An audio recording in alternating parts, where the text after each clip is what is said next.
안녕하세요 여러분, 재테크하는 월급쟁이입니다. 집이 안 팔려요. 신고가도 있다고요? 과연 현실은 무엇일까요? 우리는 어떤 일을 해야 할까요? 궁금점 문의는 아래 메일로 주시기 바랍니다. 모든 투자의 책임은 본인에게 주어지며 본 내용은 투자의 참고자료로만 활용하시기 바랍니다.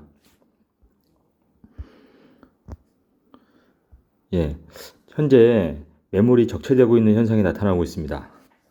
지금 전국적으로 보면 특히 일단 먼저 대표하는 서울을 보면 서울이 2월 달에 4만 5천 가구였는데 현재 6월에는 6만 1,200가구, 약 한 20% 정도 매물이 쌓이고 있습니다.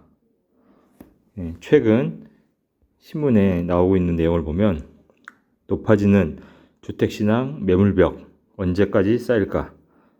서울 집값 더 내려갈 거라는 기대에 매수세에 앞서 매물이 계속 쌓이고 있다. 실제 매물이 계속 쌓이고 있습니다. 매물이 쌓이면 미분양도 쌓이게 되고 가격이 떨어지게 되어 있습니다. 전체 상황을 좀 보겠습니다. 지금 전국적으로 보면 매물이 지금 쌓이고 있는 게 이 파란 지역입니다. 서울, 경기, 충남 지역, 그리고 전남 지역, 경북 지역. 매물이 좀 감소하고 있는 지역. 이 매물 감소라는 것은 상대적으로 지금 수도권이나 서울이 오르는 동안에 못 올라서 지금 상승장 끝물에 오르는 지역입니다. 강원도, 충북, 전남, 전북 이 정도 되겠죠. 그래서 실제 이 강원도 같은 경우 보면 강릉시 매물이 좀 줄어들고 있고 속초시도 줄어들고 있죠. 최근에. 그리고 삼척시. 그래서 최근 한 6개월에서 1년 정도 가격이 좀 올랐습니다. 약 20% 정도, 20% 정도 올랐는데 충북 지역도 지금 매물이 감소하고 있죠. 이 지역들은 상대적으로 서울 수도권이 오르는 동안 또는 대구 세종이 오르는 동안 못 올랐던 지역들이 끝물에 오르는 지역이다. 이 구간이 한 6개월 정도 또는 한 1년 정도 지속되다가 다시 전체적인 하락하는 그 대세에 다시 합류하게 되어 있습니다. 지금 중요한 것은 이제 시장을 분석하는 전문가들이 어떻게 분석하고 있는지 그 방향도 정확하게 알고 있어야 됩니다. 지금 5월달 기준으로 보면 5월달에 건설주택포럼 올 하반기 서울 주택 매매 가격 전망을 했습니다. 5월달입니다. 이거는 5월달에 건설주택정책연구원과 공동으로 부동산 전문가 105명을 봤을 때 5월달에는 상승 대 하락이 7대3으로 상승이 한 7 정도로 더 많을 거라고 예상을 했습니다. 이 정도가 좀 상승이죠.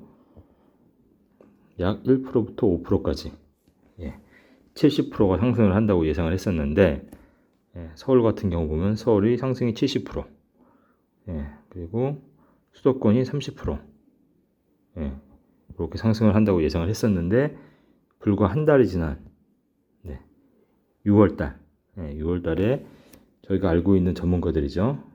20명을 대상으로 여기 뭐 이상호도 있고 이상호님, 뭐 이현철님도 있고 홍춘욱님도 있고 여러 좀 전문가들이 다 있습니다.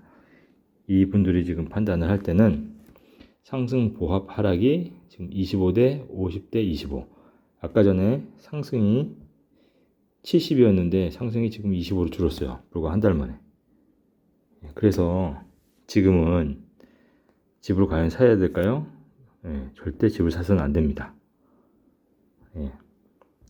집값은 바닥을 다지거나 또는 바닥을 다지고 상승으로 돌아설 때 매수를 해야 됩니다. 이유는 지금 집은 적어도 2년 이상 보유를 해야 되고 비과세를 받으려면 또 통화량이 급격하게 증가하는 시기, 또 여러 가지 전책들이 금리도 낮아지고 하는 시기에 주택을 구입을 해야 됩니다. 지금은 모든 게 다 주택 가격에 불리하게 돌아가고 있습니다. 이럴 때는 절대 주택을 구매하는 것을 절대 심사숙고해야 됩니다. 그래서 지금 2023년도 후반까지 지금 유동성, 통화량 유동성이 회수되고 있는 단계이기 때문에 아직 통화량이 거치지 않은, 그게 거의 한 아직 7, 80%, 80% 정도 남아있죠. 그런 것들이 다 거칠 때까지는, 하반기에는 잠깐, 서울의 핵심지, 뭐 용산이라든지 서초, 또는 들어올랐던 지방지역, 강원이나 뭐 충북 지역은 반짝 오를 수 있습니다. 그 이후 약 2023년도부터 2023년 이후에는 정말 본격적으로 하락을 할 겁니다. 2022년 후반기 6개월 살짝 반등하는 것은 마지막 남은 통화량 유동성이 그나마 좀 들어오는 지역이나 호재가 있는 지역에 잠깐 헌팅하는 그런 정도 수준이다. 정말 중요한 것은 지분, 주식처럼 처분을 당장 못합니다. 그때는 흐름이 중요합니다. 지금 잠깐 이렇게 올라가는 요 끝에 6개월 정도, 여기서 잡아서 큰 대세하락으로 가는 여기에 손해를 보게 되어 있습니다. 절대 요것만 보고 투자를 하면 안 되는 것이죠. 명심해야 됩니다. 그래서 이런 데이터들, 큰 빅데이터들을 보고 미래를 좀 예측을 해보겠습니다. 지금 이 파란 지역, 가격이 하락하고 매물이 쌓이는 지역, 그리고 이 빨간 지역은 가격이 올라가고 매물이 해소되는 지역이죠. 이곳들의 미래 가격을 좀 예측을 해보겠습니다. 제가 판단을 해보면, 첫째, 강남구 논현동이죠. 지금 매물이 쌓이고 있고 가격이 지금 떨어지고 있는 지역입니다. 지금까지 거래가를 보면 약 한 20에서 21억, 근데 호가가 지금 25억을 부르고 있어요. 말도 안 되는 가격이죠. 그래서 실제 인공지능이 생각하는 지금 적정한 호가는 약 한 최근 거래가 수준인 한 21억 정도 수준이다. 그런데 약 한 2년 후에는 한 20억 정도로 한 10% 정도는 떨어질 거다. 그렇게 예측을 하고 있죠. 강남이지만 호가 대비해서는 25%, 실거래가 대비해서는 10% 정도 떨어질 거다. 오차 범위는 약 한 10% 정도. 그리고 청담동에 있는 지능아파트, 아주 좋은 위치죠. 여기 청담역 있고, 세대는 약 375세대, 39년 차 된 아파트고요. 이 아파트 같은 경우는 현재 거래된 게 30억 선을 좀 넘었습니다. 한 31억 선. 근데 호가는 38억에 나가고 있어요. 인공지능이 생각하는 적정한 호가는 지금 최종 거래가 수준이다. 38억 정도, 30.8억 정도를 예상하고 있고, 지금 호가가 38억은 너무 높고, 한 30.8억 정도 예상하고 있고, 대신에 한 2년 후에는 약 한 27.9억 정도로 실제 한 15% 정도는 떨어질 거다. 이렇게 예상을 하고 있죠.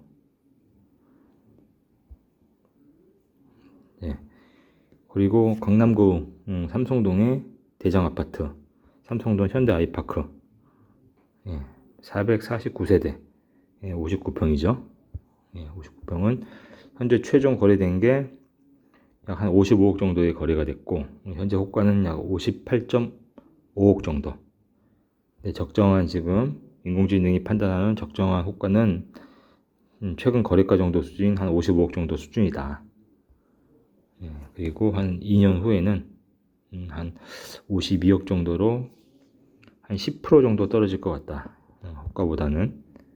근데 최종 거래가 정도 수준을 좀 유지를 할 것 같은, 너무 호재가 많은 지역이죠, 이 지역은.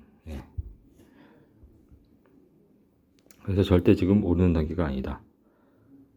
그런데 이 삼척시 코하루 같은 경우는 강원도 최근에 오른 지역이죠. 최근 약 한 1년 반 동안에 많이 올랐죠. 2억 했던 게 약 2억 6천까지 갔으니까 30% 정도 올랐죠. 그런데 지금 현재 호가는 2억 6천 정도 부르고 있고, AI가 지금 생각하는 적정 호가는 한 5, 6개월 정도 더 1,000만 원 정도 더 상승해서 한 2억 7천 정도가 될 것 같고, 근데 그 이후에 조금 더 남은 잔량이 있기 때문에 여기는 아직 상대적으로는 조금 저평가다 해서 한 2천 정도는 더 오를 거다. 그 정도 생각을 하고 있습니다. 이후에는 대세 하락으로 좀 갈 것 같고요. 그리고 속초시, 속초시 같은 경우도 보면 최근에 약 한 1년 반 많이 올랐습니다. 삽목했던 게 지금 최근에 2호 단계는 지금 3억이죠. 3억인데 최근 거래된 걸 보면은 약 5억까지 굉장히 많이 한 60% 정도 올랐고요. 60% 정도 올랐는데 지금 호가는 약 5.2억 정도, 5.4억에서 5.2억 정도, 적정한 호가는 한 5.4억 정도가 예상이 된다. 그리고 한 2년 후에는 한 2천만 원 정도 떨어지는 급격한 상승을 얻고 이렇게 유지가 된다는 그런 예측입니다.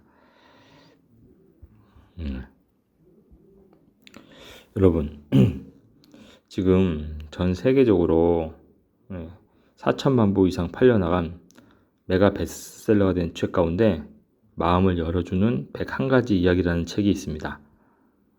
이 책의 저자인 마크 빅터 한센의 이야기입니다. 그는 원래 플라스틱 제품으로 도움을 짓는 사업을 해서 크게 성공했습니다. 그의 사업은 승승장구했는데 오일 쇼크로 인해서 파산했고 결국 부도가 났습니다. 아무것도 가진 곳이 없어 겨울에 뉴욕에서 유리창이 깨진 차를 운전하고 다녔고 매서운 바람이 들어오는 유리창을 고칠 돈이 없어서 그냥 찬바람을 맞으며 운전을 해야 했습니다. 그는 먹고 살아야 했지만 마땅히 할 것이 없어 화장실 청소를 했습니다. 그 많던 친구들도 모두 떠났습니다. 그는 현실을 도피하고 싶었습니다. 두려움이 생기고 우울증에 빠졌습니다.